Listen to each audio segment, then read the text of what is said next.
এরকম হাতে বানানো টব যদি তৈরি করতে চান, এই পটটা ইউজ করে আমি পট কিভাবে তৈরি করি আপনাদের আমি দেখাবো।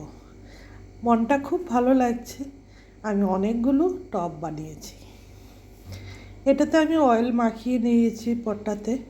আর এখন নেব 4টা বাউল বালি।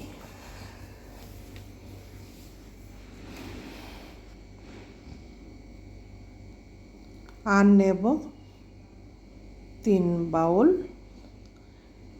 বিল্ডিং মেটেরিয়ালসের যে সিমেন্ট ইউজ হয় ওই সিমেন্ট 3 বাউল। তাই বাড়িতে কোনো জিনিস বানালে সত্যি ভালো লাগে। আর আমি তো বললাম আমি এমন কোনো কন্টেনার বাকি রাখিনি যে আমি গার্ডেনে ইউজ করিনি।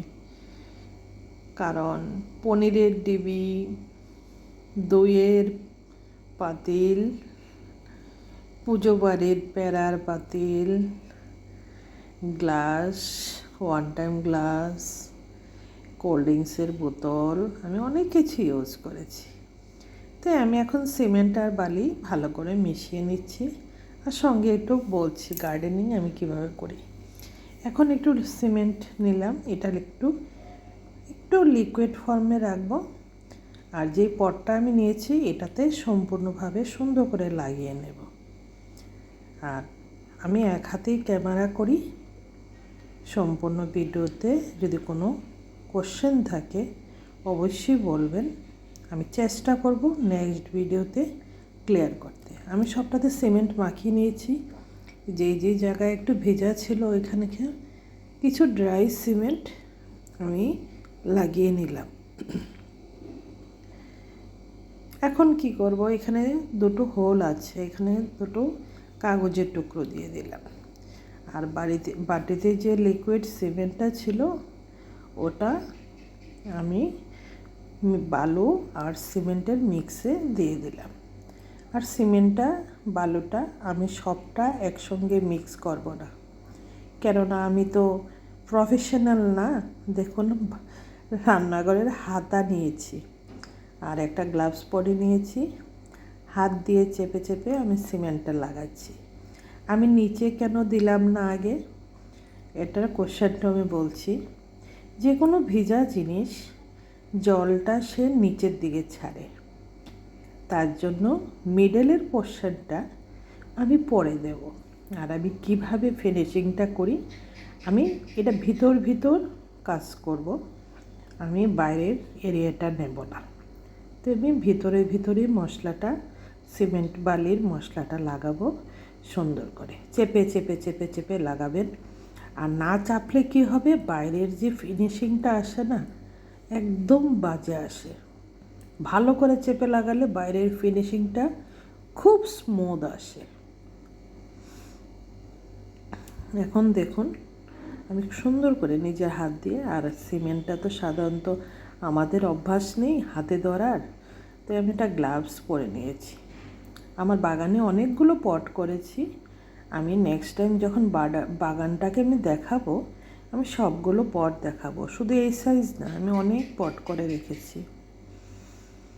তাই আমি সবটাতে সিমেন্ট সুন্দর করে প্রায় লাগিয়ে নিয়েছি, আর একটু বাকি আছে। চেপে লাগাবেন, না হলে যে বাইরের যে সুন্দর কোটিংটা আসবে না। দেখুন আমি কীভাবে লাগাচ্ছি। ম্যাক্সিমাম জায়গায় আমি দেখেছি মিডলের পোর্শনটা আগে দেয়, কিন্তু আমি তো প্রফেশনাল না, আমি হাউস ওয়াইফ, আমি আমার মতো কাজ করি। চেপে দিচ্ছি। আর কোনো ভিজা জিনিস বা একটু জল যদি থাকে বেশি কম, এটা নিচের দিকে গড়িয়ে চলে আসে। তার জন্য আমি মিডল পোর্শনটা পরে করব।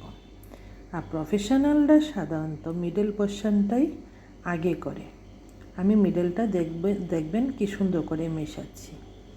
তা আমার সবটাতে লাগানো হয়ে গেছে, এখন মিডল পোর্শনে দেব। আর উপরের পোর্শনে সিমেন্টটা একটু ঝরঝরে ছিল, মানে এত লিকুইড ফর্মে ছিল না, এখন দেখুন, যেহেতু জলটা বেশি নিচের দিকে আসেনি, তার জন্য নিচের পার্টটা একটু লিকুইড ফর্মে দিলাম। আর আমার কাছে তো মিস্ত্রির এমন জিনিস নেই, আমি একটা রান্নাঘরের এক্সট্রা হাতা নিয়েছি, এটা আমার বেশি কাজে লাগে না। এখন এটা দিয়ে আমি ফিনিশিং আনবো। ফিনিশিং আস্তে আস্তে আস্তে আস্তে একবার ট্রাই করলে, প্রথম পট আমার কোনোদিনও ভালো হয়নি, বাইরে ফিনিশিংটা সুন্দর আসেনি। আমি অনেকগুলো পট করার পর একটু অভিজ্ঞতা হয়েছে, তার জন্য আমি করছি। দেখুন, একদম সুন্দর ফিনিশিং চলে আসবে, যেভাবে মিস্ত্রি বানায়, মানে যাকে বলে বিল্ডিং কনস্ট্রাকশনে যারা কাজ করে, তাদের মতো ফিনিশিং চলে আসবে। আমি আস্তে আস্তে, আমার অনেক টাইম লেগেছে, আমি সবটা ভিডিও করিনি, জাস্ট কিভাবে করতে হয় আস্তে আস্তে। মানে প্রফেশনালরা তো একসঙ্গে অনেকগুলো বানায়, আমি একটাই বানাবো। আর আমি শুধু ভিতরটাই বানাবো, বাইরেরটা ধরবো না, বাইরেরটা জাস্ট লেবেল রাখবো একদম সমান। আমার মোটামুটি ফিনিশিং হয়ে গেছে। এখন আমি একটা হোল করে নেব, আর কিছু বেশি একটা কাজ নেই। আর কালারও বেশি করব না, আমার কালারের অপশন আমার কাছে কালার নেই, যখন কালার থাকবে। এই দেখুন, আমার সিমেন্টটা 2 দিন পর, আমি 2 দিন মানে পরদিন জল দিয়েছি, 2 দিন রেখে দিয়েছি। এখন বেশি কিছু লাগবে না, একটু টোকা দিলেই বেরিয়ে যাবে। যেহেতু আমি পটটার ভিতরে সাইডে আমি অয়েল দিয়েছিলাম। আর একজন হাউস ওয়াইফ এইভাবেই, জানি না কিভাবে করে, আমি এইভাবেই কাজ করি।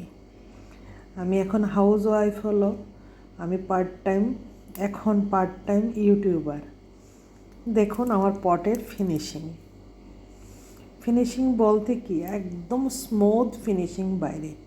ওই যে হাতে চেপে চেপে লাগিয়েছি, আর এখন ওই যে কাগজগুলো দিয়েছি ওই হোলগুলো বন্ধ করার জন্য, আমি এগুলো বের করে নেব। আর ড্রেনেজ হোলটাকে একটু ক্লিন করে নেব।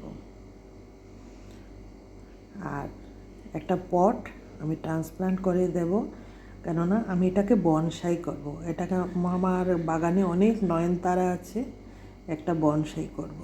তার জন্য আমার প্ল্যান, আমি বনসাইয়ের জন্য নয়নতারাটাই বসাবো। আমার কাছে অনেক কিছুই আছে, অপরাজিত ভাবছিলাম বনসাই করব, আগে করতাম। তা আমার লাইফ স্টোরি আমি একদিন গার্ডেনে বসেই আপনাদের বলবো, আমার জীবনের ওঠানামা। আমি অনেক ফিজিক্যাল প্রবলেমে ভুগি। তো দেখুন, গাছটা আমার লাগানো হয়ে গেল। আমি সবটা গাছ লাগানো দেখাইনি, জল দিয়েছি। আমার হোমমেড পট রেডি। ভিডিওটা ভালো লাগলে একটু লাইক করবেন, শেয়ার করবেন, সাবস্ক্রাইব করবেন। আমি এজ এ হাউস ওয়াইফ এই পটটা কমপক্ষে আমি 8 থেকে 10টা তৈরি করেছি। আর কি বলবো, আজকে শুধু ডেমোটা দেখালাম, আর একদিন ছাদ বাগান ঘুরিয়ে আমার বাকি সব টবগুলোকেই দেখাবো। নমস্কার, ভালো লাগলে একটা লাইক, সাবস্ক্রাইব করবেন।